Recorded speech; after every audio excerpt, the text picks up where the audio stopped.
Oi, pessoal. Eu sou Patrícia Martins, médica cardiologista, e nesse vídeo sobre como descrever, eu vou falar hoje sobre a descrição dos limites de uma lesão óssea.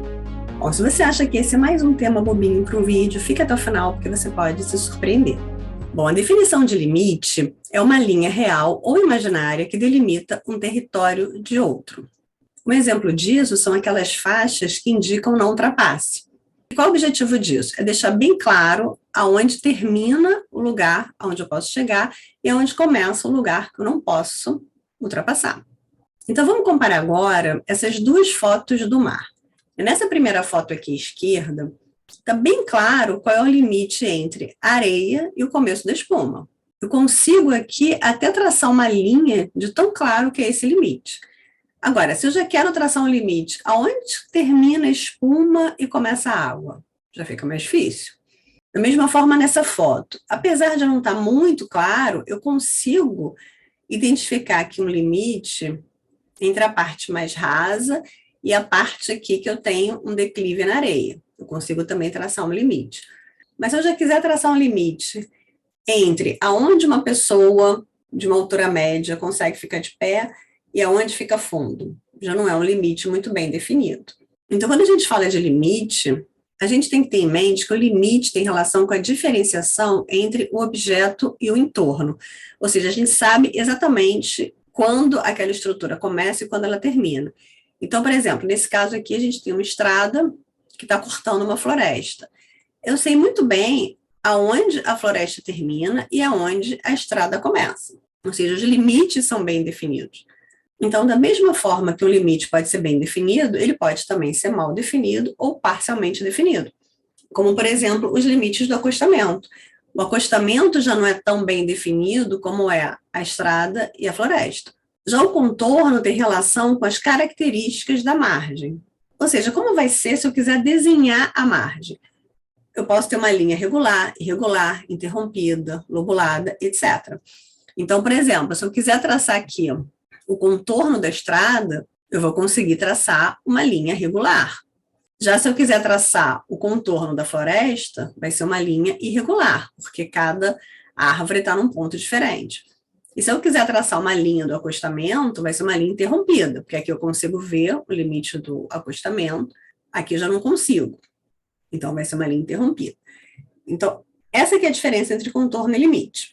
Agora, antes da gente passar para alguns exemplos de como a gente descreve limite, eu vou lembrar aqui que é super importante que você dê seu like e que você se inscreva no canal, porque com isso mais pessoas vão ter acesso à informação e isso também é mais estímulo para a gente gerar conteúdo. E se você gosta do conteúdo do site, do conteúdo do YouTube, também aproveita para conhecer o conteúdo no Instagram, mskrad.med. Bom, então a gente já viu que os limites de uma lesão podem ser bem definidos, parcialmente definidos ou mal definidos. Então esse aqui é um exemplo de um limite bem definido. Eu sei muito bem onde começa a lesão e termina a lesão, e aonde a gente tem osso normal e aonde não tem. O limite pode ser parcialmente definido, quando em parte da lesão a gente consegue ver bem o limite, mas em outra parte a gente não consegue, ou eles podem ser mal definidos, ou seja, a gente não consegue ver muito bem aonde termina a lesão e começa o osso normal. E quando a gente vai estudar, né, os limites da lesão, a gente encontra nas lesões que têm limites bem definidos esse termo zona de transição estreita. O que significa isso? É que a transição entre a lesão e o tecido normal, ela é bem estreita, ou seja, praticamente onde termina uma, começa a outra. Já nas lesões parcialmente ou mal definidas, a gente encontra esse termo zona de transição larga, que significa que existe uma área aqui mais larga, onde a gente fica sem saber direito se ainda tem lesão ou se já tem só osso normal. E por que é comum tanta confusão entre contorno e limite? Porque para desenhar um contorno, o limite ele tem que ser bem definido, já que não podemos contornar um objeto se a gente não identifica os seus limites. Então, quando eu tenho uma lesão com limite bem definido, ou seja, que tem uma zona de transição estreita, ele pode ou não ter um halo de esclerose, e esse halo de esclerose pode ser fino ou espesso. Então, esses aqui são os exemplos, né, esquemáticos das lesões com limites bem definidos. Sem halo de esclerose, com halo de esclerose fino ou com halo de esclerose espesso. Então, nesse exemplo aqui de um cisto ósseo no calcâneo, a gente vê que nessa porção mais posterior da lesão, Eu não tenho um halo de esclerose e eu tenho uma zona de transição bem estreita. Eu sei que aqui tem osso normal, acabou o osso normal, começou a lesão lítica.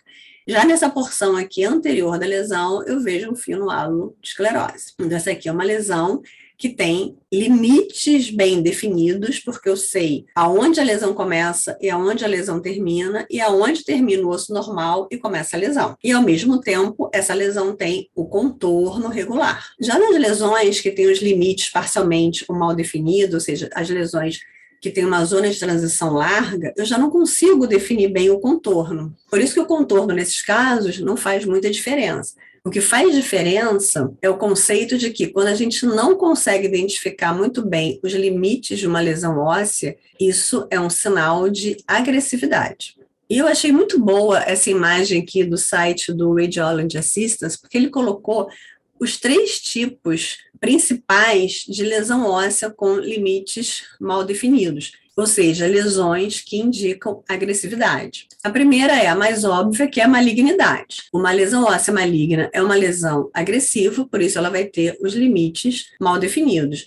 Só que não é só as lesões malignas que podem ter comportamento agressivo. Por exemplo, a infecção, como nesse exemplo 2 aqui de osteomielite, também é uma lesão de limites mal definidos. E o granuloma eosinofílico também pode se comportar dessa forma, de limites mal definidos, ou seja, é difícil para a gente saber aonde está terminando a lesão e aonde a gente só tem osso normal. E sempre que você quiser consultar esses esquemas, eles estão todos lá na página Notas e Medidas Tumores, e o texto Precisão, que você vai encontrar lá na página do blog do site mscarrag.com.br, está super bem explicado a diferença entre contorno, limite e margem. Então, resumindo, limite é definido como a linha real ou imaginária que delimita um território do outro. Então, enquanto que a gente só tem um contorno, a gente pode ter vários limites. O limite medial, o limite lateral, o limite superior, o limite inferior. O limite, ou ele é bem definido, ou ele é mal ou parcialmente definido, podendo ou não ter halo de esclerose. Claro que quando tem um halo de esclerose, ele fica melhor delimitado, mas você não precisa de um halo de esclerose para ter um limite bem definido. É só você saber exatamente onde a lesão começa e onde a lesão termina. O limite é um indicativo de agressividade, o que não necessariamente indica malignidade. A gente tem outras causas de lesões agressivas, como, por exemplo, infecção e o granuloma eosinofílico.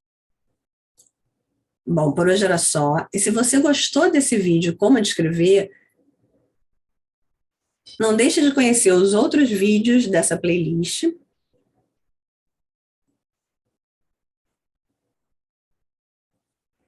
Também dá uma olhada nas outras playlists do canal e se inscrever, claro. Até a próxima!